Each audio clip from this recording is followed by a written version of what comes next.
Salut, bonjour à tous, je m'appelle Pedro Enrique Quinilcatsin.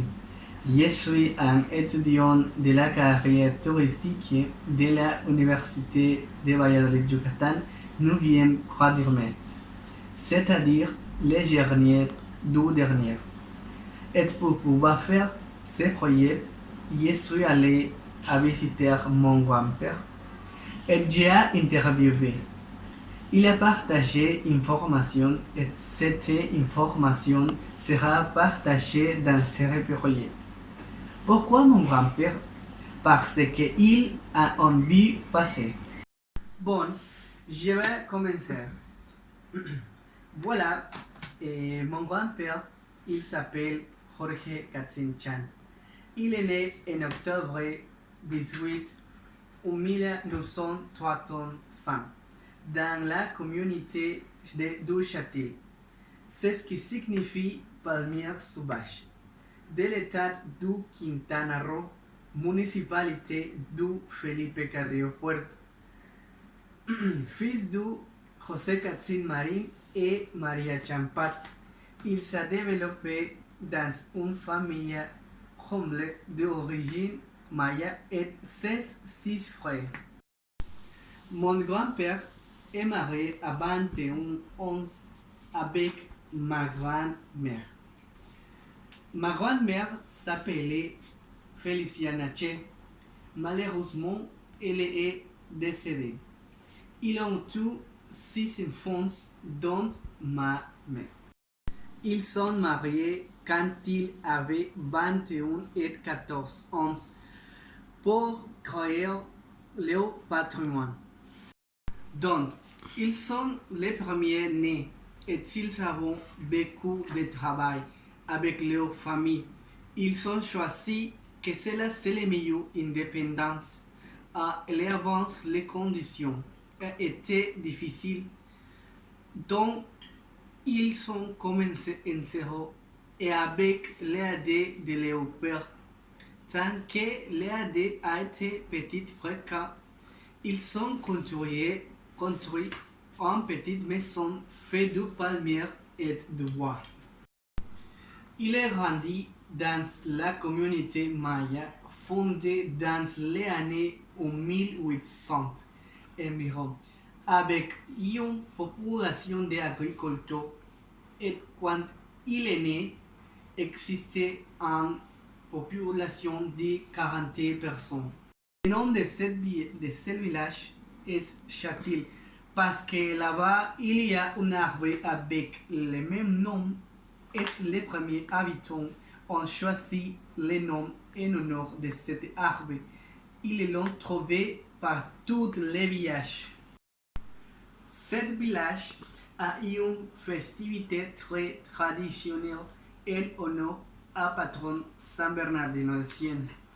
Et mon grand-père, il m'a expliqué que c'est une tradition plus ancienne, qui a 150 ans.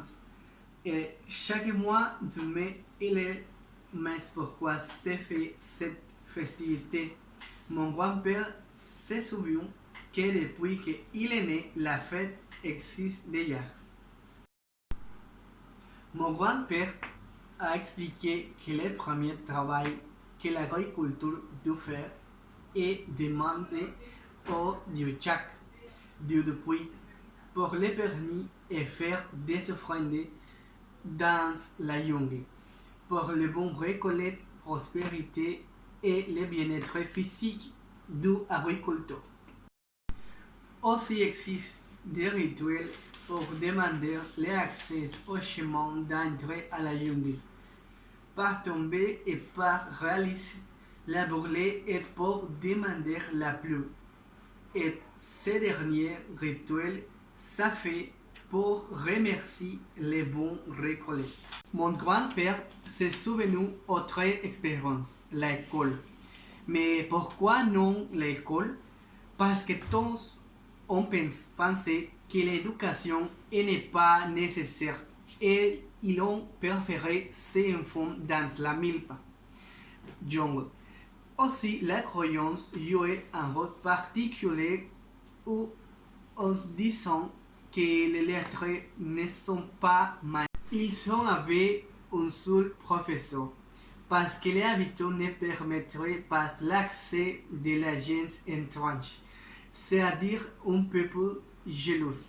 Avec le temps, sans solliciter plus de professeurs, et quand tu as déjà fini l'éducation élémentaire, tu devais sortir et chercher par un nouveau horizon. Mon grand-père avait la chance d'être l'un de ces jeunes. Il a appris à lire, écrire et parler en espagnol parce que mon grand-père, il parlait maya. Car le temps passait trop vite et un jour inespéré, son père a dit qu'il avait besoin de son aide dans la milpa. Et ça s'est passé parce que lui est le premier-né et il est prêt à travailler. Cependant, il a appris à travailler, nettoyer la forêt, l'agriculture, la récolte du maïs, haricots, chili, tomates. Et aussi, il a travaillé comme chiclero. Les gens qui prenaient la résine d'un arbre appellent sapot. Ensuite, la résine est bouillie et il se devient un chewing-gum ou gomme à mâcher. Alors, comment se travaille le chicle? Il m'a dit qu'il a coupé beaucoup et il a expliqué le suivant. Couper l'arbre, extraire la résine, bouillir, il a travaillé dans la jungle. Jusqu'ils ont fini tout. À l'âge de 13 ans, il a dominé cette discipline. Après cette expérience, et le temps est passé, il commençait un coupon de bois appelé dormientes. Ils ont utilisé pour la construction des chemins de fer. Aussi, il m'a raconté que la transportation et communication c'était un cheval au pied. Il m'a partagé une anecdote de son vie. Il et ses amis ont marché 10 jusqu'à 2 heures et pour arriver à la ville de Felipe Carrillo Puerto pour faire les achats. Il m'a dit qu'il avait vu des magasins comme boulangerie, vêtements, quincaillerie, pharmacie et les courses. Et aussi, l'habillage a vendu de la boisson et nourriture pour les chemins du retour. Aussi, il a eu des occasions qu'il et ses amis ont visité Chetumal, la capitale jusqu'à Corazal dans le pays du Belize pour obtenir des outils comme machettes, haches et aussi carabines, munitions et poudre.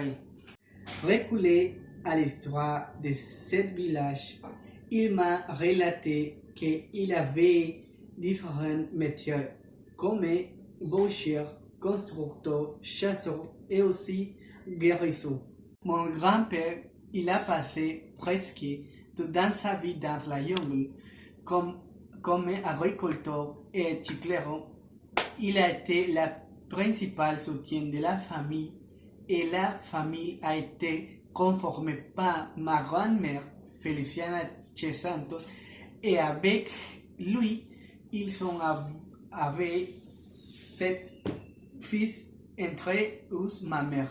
L'une des anecdotes dont mon grand-père se souvient le plus est qu'il avait 12 chiens par sa protection.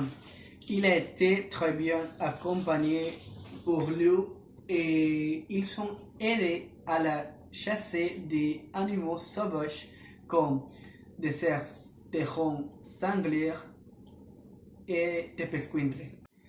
Par les services publics de l'eau et de la lumière, les habitants de la province de Yaparlé ont travaillé ensemble pour obtenir des pierres ou potes de bois et faire des contributions pour avoir ces avantages.